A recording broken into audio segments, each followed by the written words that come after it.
I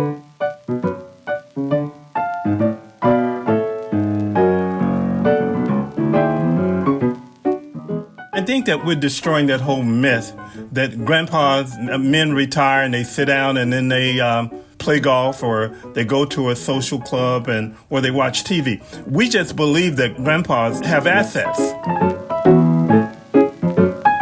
Hello, and welcome to Not Born Yesterday, a podcast dedicated to older adults and the challenges and joys of aging.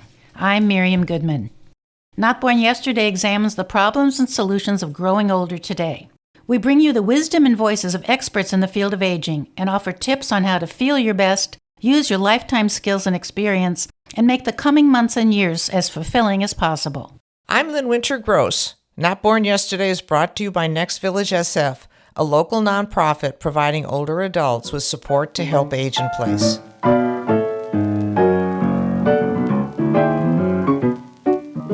Today on Not Born Yesterday, we're looking at the isolation of older men. We have talked before about the epidemic of loneliness that started during the pandemic and still continues. For many older adults, and particularly older men, spending too much time alone has negative effects on mental and physical health. But there is hope. Our guests today, Jim Eisenberg and Frank Williams, created a program called Grandpas United to encourage older men to get involved in their communities and socialize with other older men. When they began the program in White Plains, New York in 2018, they had just 8 grandpas. It has since grown now to over 100. Welcome, Jim and Frank. Thank you. Thank you. How did the idea to combine your talents and the experiences of older men with the needs of a younger generation begin? When I was a grandpa, I was thinking about, grandpas, and Frank became a grandpa, and I said, I was looking around on the internet to see if there was any kind of organization for grandpas. And God loved grandmas. There was a lot for grandmas and grandparents, but nothing for grandpas. And I said to Frank, why don't we think about starting an organization for grandpas that can involve men like us in the community and possibly working with young people. And we began to talk to some friends we had in the community and colleagues who were grandpas, and a number of grandpas really got interested. Why don't you go ahead, Frank? Yeah, I think for me, working with underserved, under-resourced young people here in the city of White Plains, growing up in projects, as it were, and spending 11 years in prison reentry work, I soon realized that we have an fathering crisis, right? And Jim did some work researching grandpa programs throughout the county, and once we decided that we wanted to do something to alleviate, to improve the outcomes of young men, and also to improve the relationships with fathers and bring grandfathers. These grandfathers, many of them are retiring every day, and what do they do with the rest of their life, the next chapter in their life? They're looking for social connections, they're looking for relationships, and then they're looking to impact the community by doing good work. And so Jim and I, we started talking and we started reaching out to some grandpas. It started with 8 men, and then it spread from 8 men throughout the community, and then from spreading throughout the community to 5 different municipalities. And the whole idea is to let grandpas know that there is a new opportunity to serve the community and also to build relationships and connections with each other. So when you get these volunteers and you get them together, do you train them in any way before they go out and do whatever it is they do in the schools and community organizations? We found that grandpas needed some support around mentoring and how to, communicate with young people. So we began having these different mentoring sessions every couple of weeks. There was a guy at the library who did a whole thing on social media, and he taught the grandpas how to text, not to call kids or not to email them. And we really opened up a way with the grandpas of learning about mentoring and thinking about mentoring. And that has continued both working with kids with the youth court, but also at Church Street, we have an elementary school program where it's young kids in elementary, young boys in elementary school who may not have a father or grandfather in their lives. So the grandpas go every couple of weeks to that school, and the grandpas have learned more about playing different board games with kids. One grandpa learned how to play chess. A couple of kids at the school taught him how to play chess. And it's been very important that the grandpas are open to learning. If I could just add to that, I think that, we have a whole different generation of young people who live in a different culture than, grandpas have lived in. And so it has been so important to understand the culture of these young people, the music, the language, the style. And so what we've done with this training is learning about the do's and don'ts of how to engage young people, how to approach them, what to say, what not to say. And I think this has helped them to better serve these young people, but also it strengthened their relationships among each other, where our grandpas now feel like they're armed and empowered to do this work, working with young people who come from different experiences and different backgrounds. We have grandpas who are former lawyers, former business leaders, former teachers, former counselors, from all across the world of work. And one thing that they have in common is that they care about the community, they care about the young people, and they want to make sure that these young people, the trajectory of these young people will benefit them in terms of helping them to be their best self. And so, but it's almost like a brotherhood, don't you think, Jim? I think it is very much so. And it's interesting, the intergenerational relation that's developed. One of the programs Frank included the grandpas with last year and will be continuing is the Youth Bureau has hundreds of kids who do summer employment.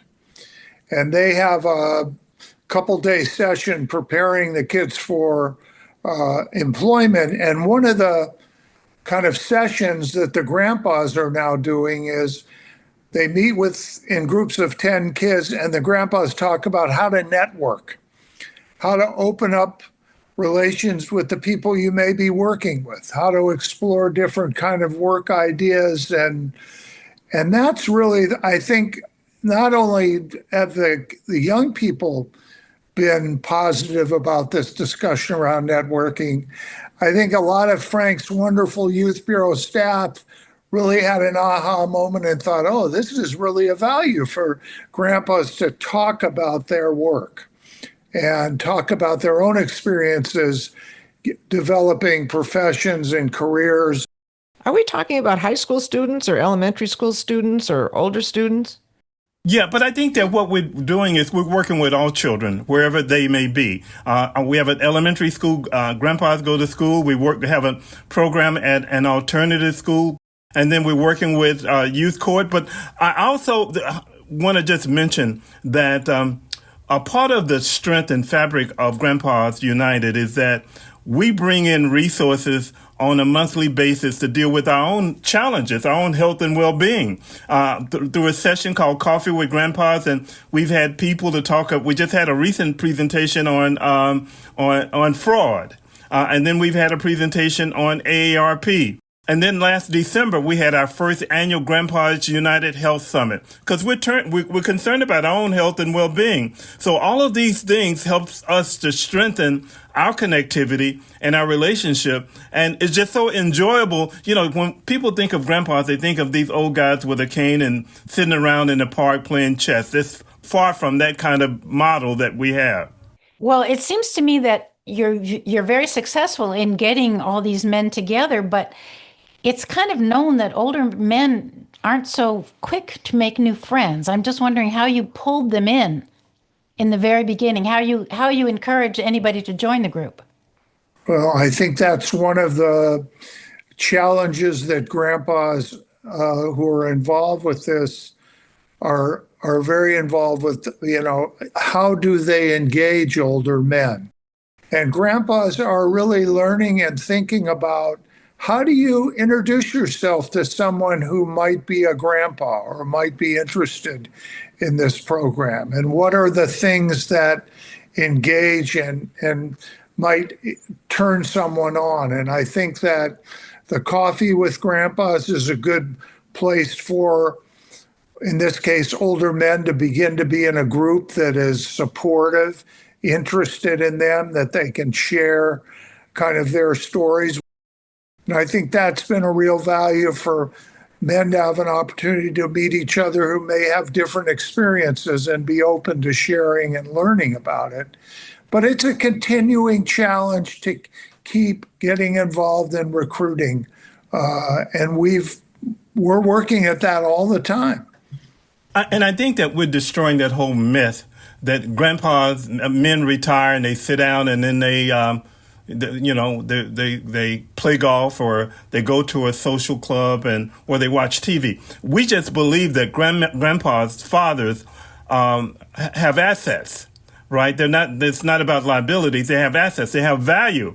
And if you worked in a company for 30 years or 25 years, you have experience. And we want our grandpas to be able to pour back into our community where so many of these young people are growing up in homes without a male or father figure. Really intergenerational, we have to change this narrative. And so we started a new entity among our program called Jumpstart for Dads. So one of our retired doctors said, I want to do something about fathers abandoning, neglecting their family. So we've been able to, over the last year, recruit or graduate over 20 fathers through the help of our Grandpas United program. And they're learning about money management, about discipline, about male-female relationships, about problem solving. So we've been able to develop another entity where the grandpas now are working with new fathers. And we've gone into hospitals and healthcare centers and social services organizations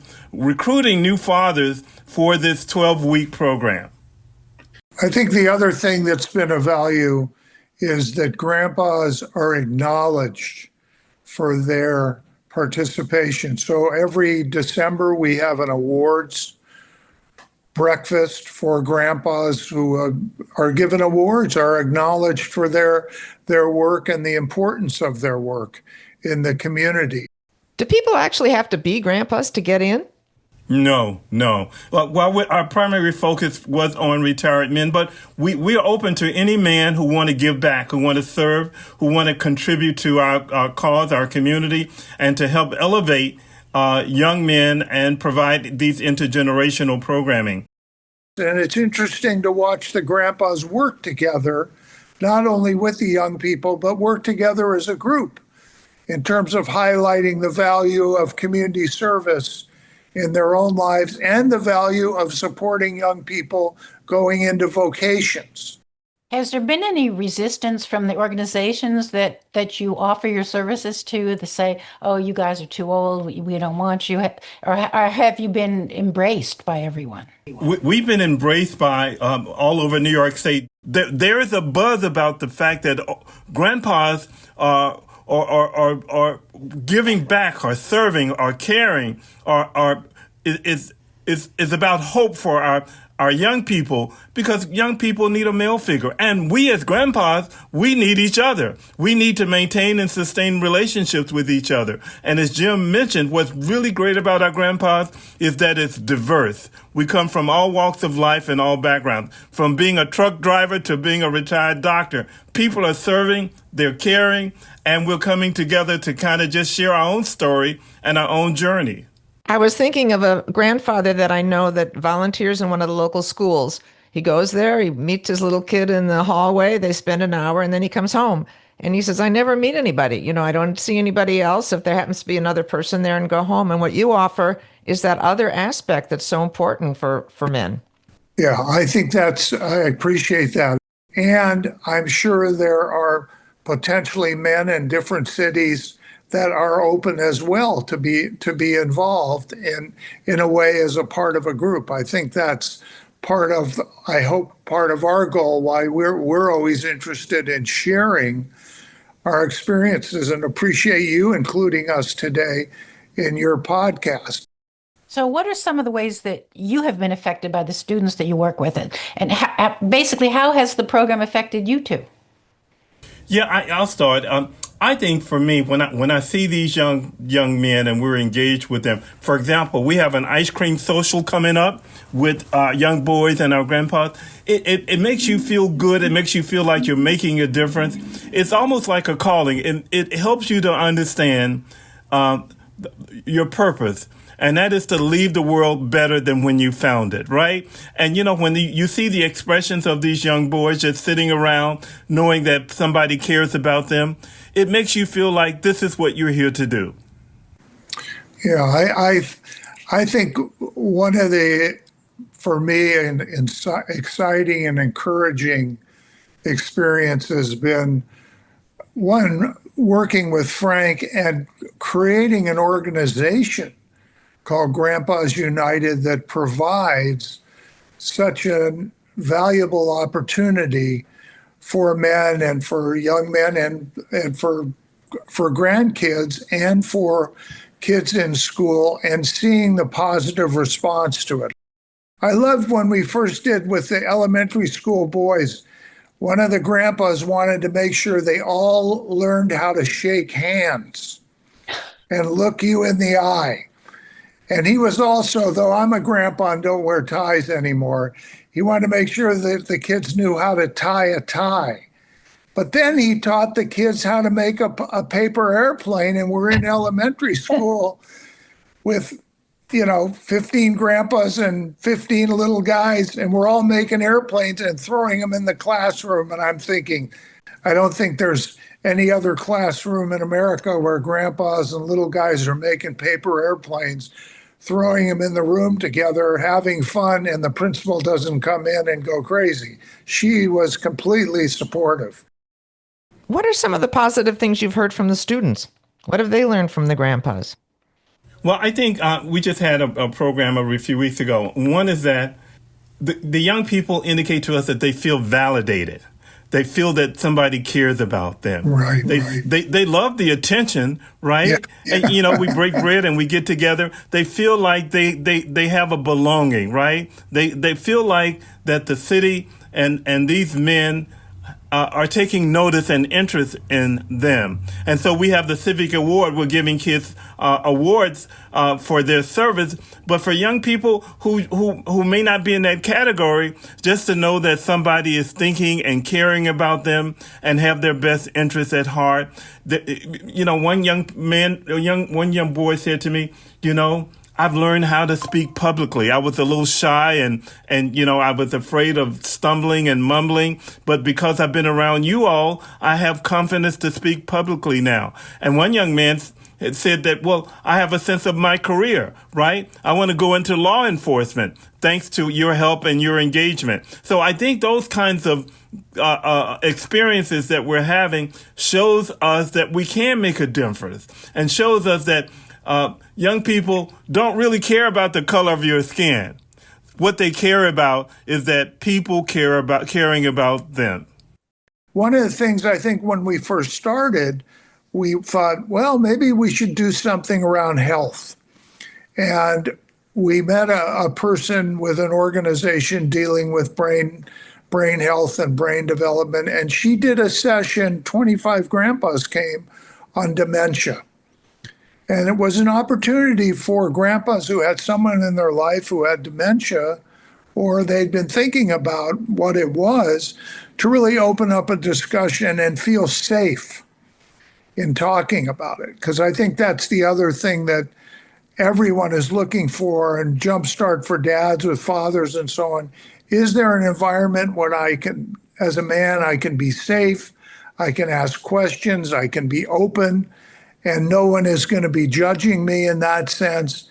And I think that's one of the real norms with Grandpas United, is not only do we care what you do with young people and fathers and others, we care about you and want to be supportive of you. And I think that's been something that the grandpas, and I think in reality, you've brought it up, is that for older men, how to move us in a direction that says, we want to have purpose in our lives. We don't want to be lonely.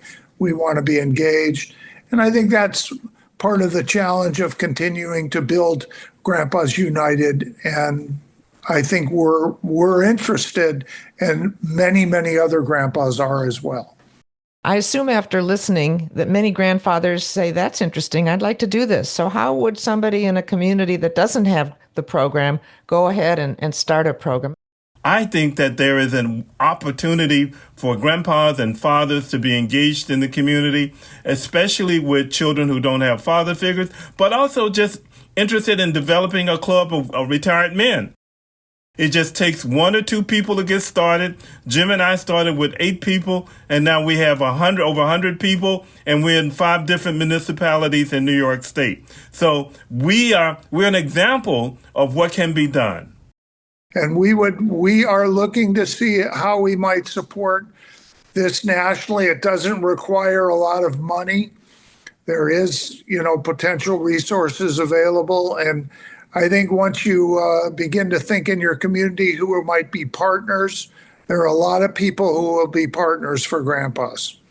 Well, everything you've said has been really inspirational, and I think that you probably will hear from a lot of people. And we will put in the notes that go with the podcast how the people can get in touch with you. But we want to thank you for sharing your story and the experiences you've had with our listeners. We've always encouraged older adults to volunteer and stay active in the community. And I think for men, they've been more reluctant than they should be. And I hope they'll be inspired now. So thank you so much. Our guests were Jim Eisenberg and Frank Williams of Grandpas United. Thank you. Thank you. Be well.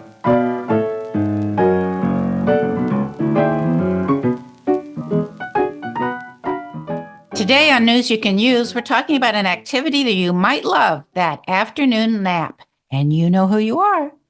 Many of us look forward to taking a midday break, lying on the couch or getting under the covers to rest. But that afternoon nap may not be a good thing. It seems older adults nap more than other age groups, perhaps because we have more free time, have physical or cognitive changes, or something more serious. Sometimes we nap just because we're bored or because we aren't sleeping well at night. For others, nighttime sleep may be affected by the medications we take, so then we try to make up for lost hours during the day. University of California Associate Professor of Psychiatry Yu Leng studies the link between sleep and neurodegeneration, and she found a strong connection between brain health and older adults who take frequent and often long naps. She studied those who didn't have any particular reason to stay up late or get up early, and they have no obvious physical reasons to nap. Her research showed that long nappers, those who sleep about 90 minutes in a nap, may have an underlying condition that makes them tired during the day. It could be sleep apnea, a common cause of sleep disruption, or a signal of changes in the brain due to aging. The brain regulates sleep and wakefulness. Healthy people should have periods of being alert and periods of sleep, but in aging, or if you have a disease, this can change. Dr. Lang recommends trying a shorter nap. These seem to benefit brain function and memory. If you're tired and want to rest, she recommends lying down between 30 to 90 minutes a day, or even take a short 20 to 30-minute power nap. And don't nap too late in the day, as that can interfere with your nighttime sleep. If you get enough nighttime sleep, 7 hours or more, but still nap excessively, you may be at risk for cognitive impairment. Check with your doctor, as the need for a nap may be just a matter of changing your medications, or it could mean something else. If you don't ask, you won't get any answers. We don't want to discourage you from taking a short nap if you're tired. After all, a short nap can give you energy for the rest of the day and evening. But so can a walk, playing a game, or even doing some chores. You may find that the feeling of tiredness will disappear as you simply move. Let us know which works best for you.